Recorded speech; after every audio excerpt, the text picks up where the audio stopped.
So wait, let me interrupt you right there with what you're saying, So you Mr. have to McGovern. resign. Mr. McGovern, let me interrupt you. Now, you're saying that because of the influence of the Jewish lobby, that basically not only did it force Chas Freeman to basically not accept that job, but also ultimately did Blair lose his job because of that? Is that what you're saying?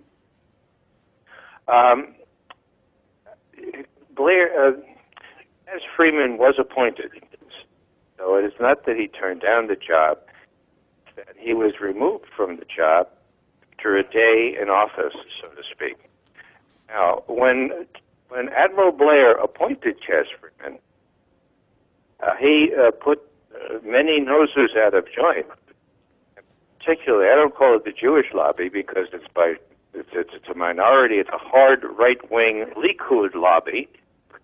He did them in, and it's clear because Charles Schumer bragged about it, and Freeman admitted that's what happened to him.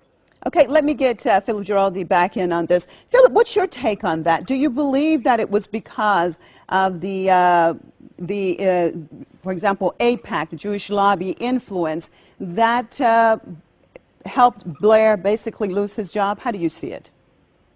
Well, I think it was when Blair did appoint Chas Freeman and was opposed by the lobby. I think that was really the kiss of death. That I agree with Ray absolutely on that. That when that happened, that meant that sooner or later, Dennis Blair would be in trouble as soon as there were an opportunity to turn on him. Well, let me interrupt you there. Well, let me interrupt you right there, Phil. What exactly does that say then about Washington politics as far as how much influence that the Jewish lobby has? Well, what it says is essentially that the Jewish lobby, the Israeli lobby, has absolute control over the appointment of anyone, either in a security position or a foreign policy position, that has anything at all to do with the Middle East. They basically are able to say yes or no on the appointment of any individual at a senior level. I'm talking about, obviously, a policy-making level. Well, Philip, what does that say about U.S. sovereignty? What does that say exactly about U.S. sovereignty if Israel is basically calling the shots, as you said, in dealing with the Middle East?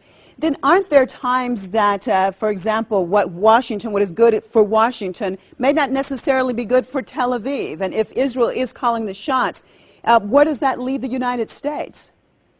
Well, obviously, that's the fundamental dilemma in terms of American foreign policy, and I think Ray would agree with me on this, that essentially the Israeli veto over major aspects of U.S. foreign and security policy means that our policies don't make sense in terms of what the national interest of the United States is. Okay, let me turn back to Ray. Now, what do you think? Do you think that the average American realizes, according to what you and Philip are saying, as far as the influence on the Israeli lobby to that extent that they can actually determine American foreign policy? Well, first off, let me point out, it's never in my experience of almost 50 years in this town have I seen the Likud lobby able to derail appointments in the intelligence community at a lower than secretary or principal level. In other words, Chas Freeman, as important and as educated as he was, fit for the job, he was 2 rungs lower than anyone I've seen the Likud lobby exercise a veto over.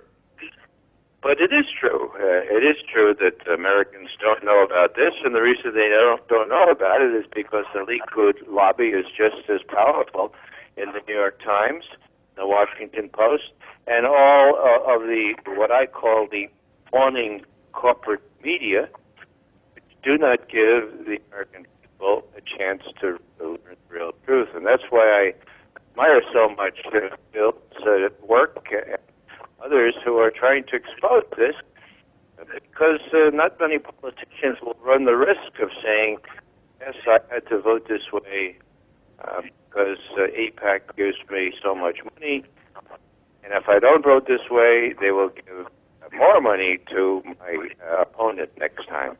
That's how corrupt the system is. Okay, let do me not get Philip blame in. I'm Seymour. almost out of time. Philip, 1 minute on this. So if what you're saying and what Ray is saying is true, does it make a difference then if the person who's called the president is George W. Bush or Obama when it comes to the Middle East? If Israel is calling the shots for the United States, what difference does it make who is president? Well, the president does have the ability to at least begin to turn this around by speaking to the American public and saying, look, I mean, we have national interests in the Middle East that are not the same as the interests of Israel, and it's because our economy is in trouble and we're fighting two wars at the present moment. We have to look at those interests in a serious way, and we have to be able to do things that are going to make Israel angry. But that's just the way it is. It requires the president to use what they call the bully pulpit, to use his position to try to change policy. But I don't think any president from either party at the present time would have the courage to do that. Okay, and on that note, I'd like to thank both Philip Giraldi and Ray McGovern for being with us on another close-up look at today's hot stories. Join us right here, same time tomorrow. I'm Marzia Hashimi, signing out from Tehran. Thank you and goodbye.